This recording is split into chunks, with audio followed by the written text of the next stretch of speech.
So hi everyone, this is Prabhu Prasad, your point educator and स्वागत करता हूँ आपका हमारा चैनल केरला 365 पर। उम्मीद करता हूँ आप सब बहुत बढ़िया होंगे एंड आपकी तैयारी भी बहुत अच्छे से चल रहा होगा। तो बिना कोई देरी के चले आज का सेक्शन शुरू करते हैं। कि ये हमारा एक इंफॉर्मेटिव वीडियो रहने वाला है इन लोग के लिए जो लोग की फ्रेशर है एंड अपनी बैंक की तैयारी शुरू करना चाहते हैं। बैंक की तैयारी कैसे करें, कितने घंटे पढ़ना चाहिए, मॉक टेस्ट कब कब देना चाहिए, मेंस के लिए कब पढ़े, एट ए टाइम पढ़े या फिर अलग सेपरेट पहले प्री उसके बाद मेंस ऐसे पढ़े। तो चलिए उसके बारे में डिस्कस करते हैं। सबसे पहली बात, अगर आप फ्रेशर है तो आपको बैंक के बारे में जानने लायक जरूरी है कि कौन से एग्जाम रहते हैं एंड उसका सिलेबस क्या रहता है, एग्जाम पैटर्न क्या क्या रहता है।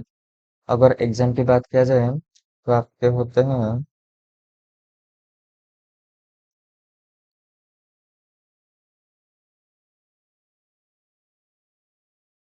अगर एग्जामिनेशन की बात किया जाए आपके दो तरह के एग्जाम होते हैं। एक होता है आपका पीओ, दूसरा होता है आपका क्लर्क। पीओ आपका मैनेजर लेवल का पोस्ट हो रहता है। उसके बाद अगर एग्जाम पैटर्न की बात किया जाए तो पहले आपका होता है प्रीलिम्स, उसके बाद होता है आपका मेंस एंड सबसे आखिर में होता है आपका इंटरव्यू। प्रीलिम एक क्वालिफाइंग नेचर का एग्जामिनेशन रहता है। मेंस में से सारे के सारे आपके क्या रहते हैं, कट ऑफ वगैरह डिसाइड किए जाते हैं। एंड इंटरव्यू ये सिर्फ और सिर्फ आपके प्रोफेशनल अफसर में देखने के लिए मिलते हैं। क्लरिकल में मेंस इंटरव्यू नहीं होता है। क्लरिकल में सिर्फ प्री एंड मेंस होता है। उसके बाद बात करेंगे सिलेबस की। सिलेबस में आपके क्या क्या आएंगे, मैथ आएंगे, रीजनिंग, इंग्लिश,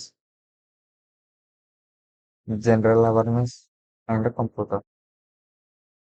कंप्यूटर आपके सिर्फ और सिर्फ आरआरबी में आएंगे।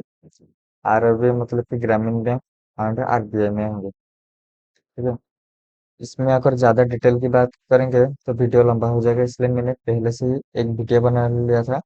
आप इसको अपने प्लेलिस्ट में जाके चेक कर सकते हैं।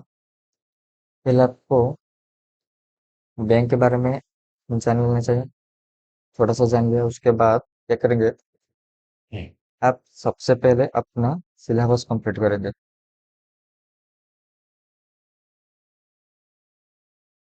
सिलेबस में जितने भी टॉपिक आएंगे, math, reasoning, English, GK GS and computer, ये सब आप पेड क्लास लीजिए या फिर यूट्यूब से लीजिए। आपको बहुत अच्छे से इनको कंप्लीट करना पड़ेगा। रेगुलर एक एक घंटे देने पड़ेंगे। रेगुलर आप 4 से 5 घंटे देंगे उन टॉपिक को पढ़ाई करने के लिए। एंड उसके बाद 2 से 3 घंटे रिविजन करेंगे। ठीक है। आपका मैथ 1 घंटा, रीजनिंग 1 घंटा, इंग्लिश 1 घंटा, जीकेजीएस 1 घंटा एंड कंप्यूटर 1 घंटा।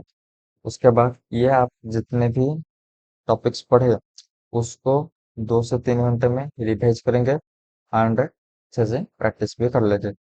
उस आपको मिनिमम 7 से 8 घंटा तो पढ़ना ही पड़ेगा। ठीक है।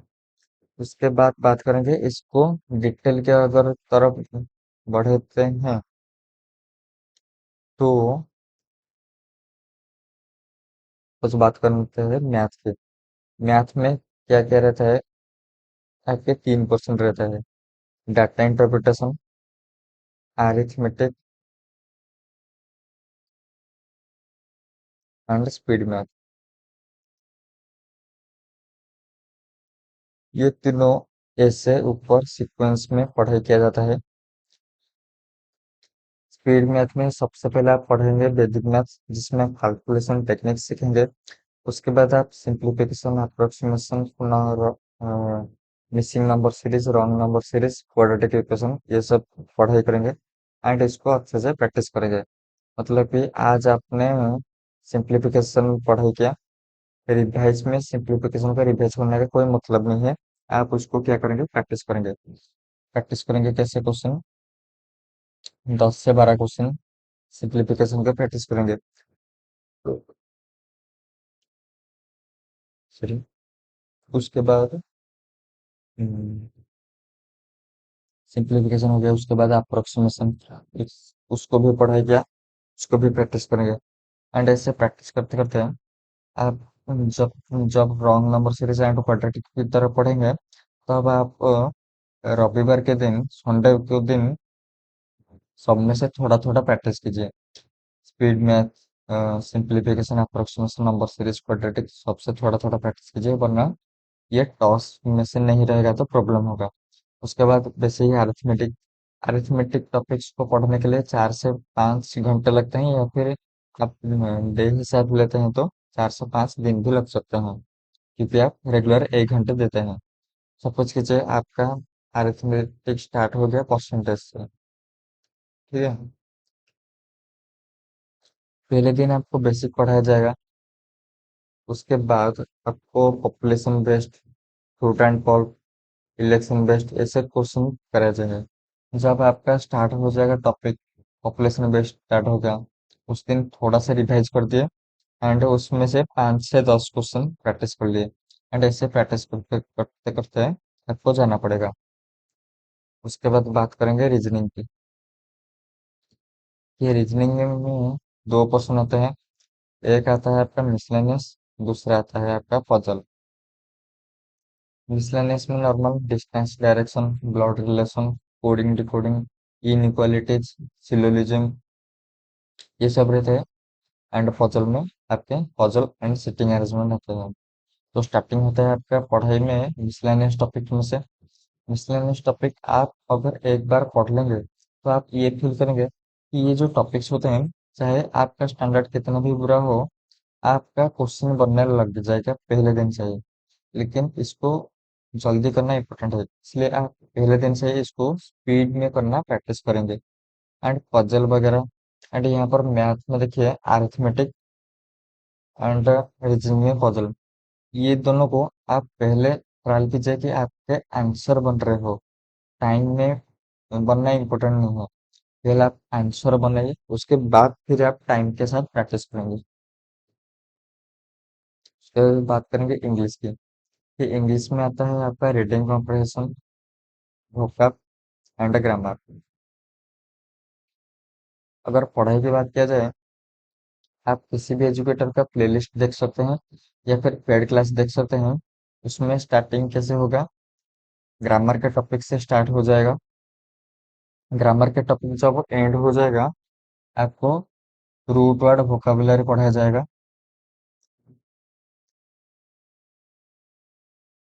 रूट वोकैब के एंड होने के बाद आपको आरसी कैसे किया जाता है, इससे एक डेमो वीडियो के जरिए सिखाया जाएगा। एक दो वीडियो में आरसी आरसी के अंडर में जो भी आता है, फिलर्स वगैरह, पैराजम्बल वगैरह, क्लोज टेस्ट, ये सारे के सारे इंग्लिश में जितने भी वेराइटी है, एक एक वेराइटी आपको प्रैक्टिस कर दिया जाएगा पेड क्लास में। उसके बाद आपका काम है कि आप रेगुलर बेसिस में से रीडिंग कंप्रेशन करें। आप ये कहाँ से करेंगे, आप उसके लिए एडिटोरियल आपको पढ़ना पड़ेगा। अगर आप खुद से नहीं कर पा रहे हैं, तो किसी एजुकेटर को फॉलो कीजिए। धीरे धीरे आपका आप समझ पाएंगे कि आरसी कैसे बनते हैं। एंड एग्जैक्टली एग्जाम में जैसे आरसी आता है, एक पैसेज के बाद 8 9 से 10 क्वेश्चन दिया जाता है, वैसे टीचर आपको प्रैक्टिस करा देते हैं। खुद क्वेश्चन बने के लाते हैं एंड आपको प्रैक्टिस करा देते हैं। उसके बीच में ही आपके अगर कुछ वर्ड्स आपको समझ में नहीं आते हैं, तो वो आपके वोकैबुलरी डायरेक्ट में आ जाएगा। ये दोनों आपको सीक्वेंस में चलेगा। अगर ये तीनों को, आई एग्री दैट, कि ये तीनों को एक साथ करा जाता है। लेकिन अगर आप ये तीनों को एक साथ करेंगे, तो आपके इंग्लिश में ही 2.5 से 3 घंटे आराम से निकल जाएंगे, ठीक है। तो इसलिए मैं रेकमेंड करूंगा, पहले आप ग्रामर कंप्लीट कीजिए। ग्रामर जब तक आप कंप्लीट हो जाएंगे, यहाँ तक आते आते आपके 1 महीना हार्डली लगेगा, ठीक है। 20 30 डे, या फिर बोल सकते हैं 1 महीने। 1 महीने में आराम से आपके ग्रामर के टॉपिक खत्म हो जाएंगे। उसके बाद थोड़ा सा प्रैक्टिस कर लीजिए, 1 2 बार प्रैक्टिस कर लीजिए, उसके बाद वो टच में आपका रह जाएगा। थोड़ा थोड़ा हफ्ते में एक बार, या फिर रेगुलर बेसिस में 5 से 10 क्वेश्चन कीजिए, दैट इज इनफ ग्रामर के लिए, क्योंकि ग्रामर से आपके 5 क्वेश्चन आएंगे। उसके बाद आप बहुत आराम से स्टार्टिंग कर सकते हैं डायरेक्टली आरसी से। आप एक बार क्लास में तक डेमो देख ही चुके होंगे कि आरसी क्या होता है, पैरा जंबल क्या होता है, रीडिंग कंप्रेशन क्या होता है, क्लोज टेस्ट वगैरह क्या होता है। आप उसको प्रैक्टिस करना शुरू कर देंगे। पहले आप शुरुआत करेंगे आरसी से, एंड उसके बाद कभी कभी यूट्यूब से ही देखना पड़ेगा आपको बाकी के। फिलर हो गया, फॉर एग्जाम्पल हो गया, क्लोज टेस्ट हो गया, आपको थोड़े थोड़े प्रैक्टिस करने पड़ेगा। एंड प्रैक्टिस करने के बाद आप मॉक टेस्ट में जा सकते हैं।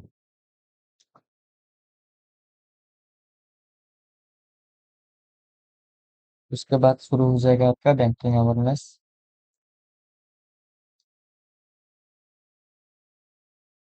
And computer.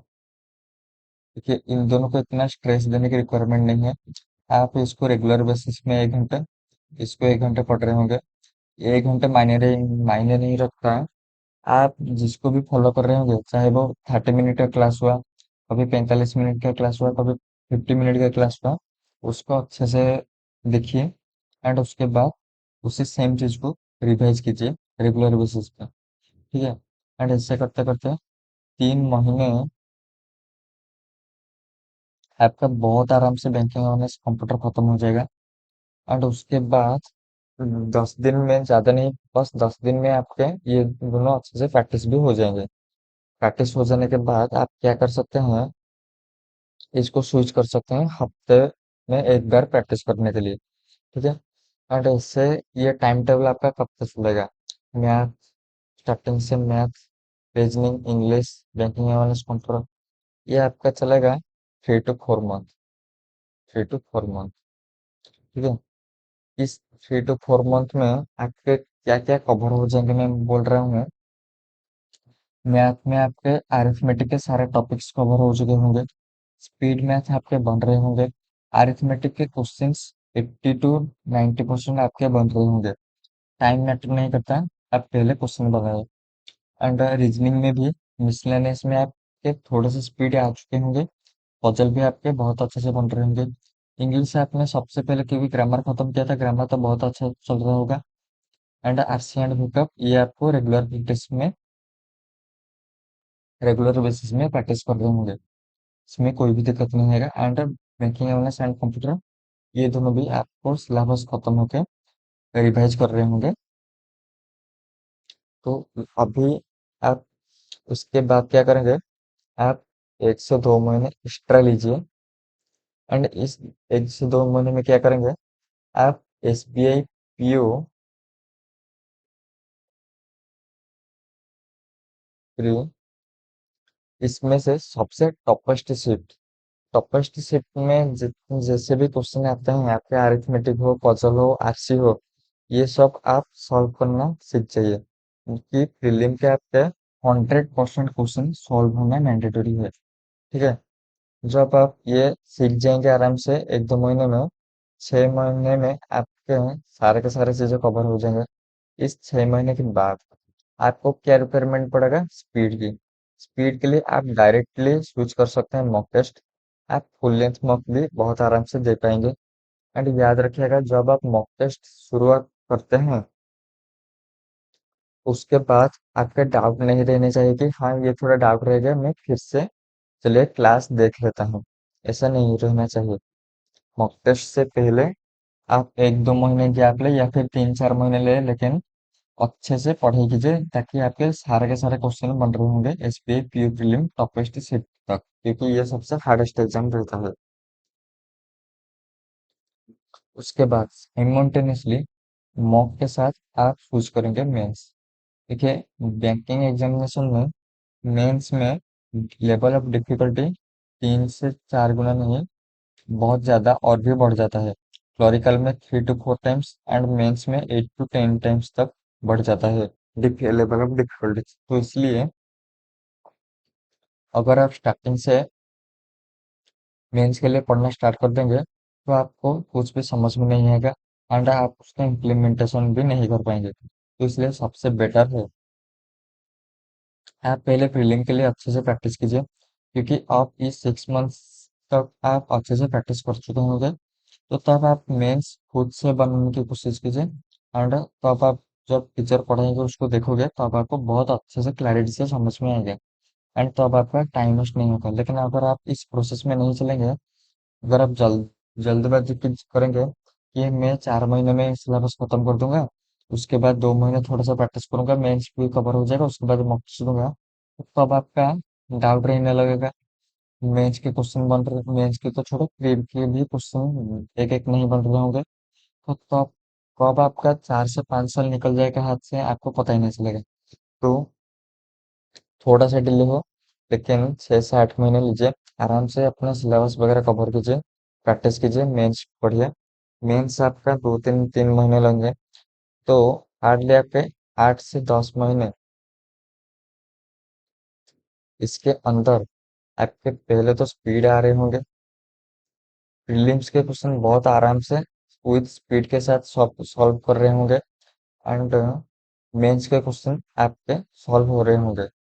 ठीक है, तो अब आप बहुत आराम से प्रैक्टिस कर सकते हैं। आप पहली बात, आप डिसिप्लिन मेंटेन कीजिए, डिसिप्लिन के साथ फोकस रहिए, तो बहुत अच्छे से आपका क्या क्या होगा, एग्जाम आपका क्लियर हो जाएगा। तो उम्मीद करता हूँ ये वीडियो आपको पसंद आया होगा। तो ऐसे ही इंटरेस्टिंग वीडियो के लिए आप हमारे चैनल को सब्सक्राइब कर सकें। मैं मैथ पढ़ाता हूँ, तो मैथ के लिए मुझे फॉलो कर सकते हैं। मैथ में अभी हमारा एक फाउंडेशन क्लास चल रहा है, आप उसको भी देख सकते हैं। तब तक के लिए टाटा बाय।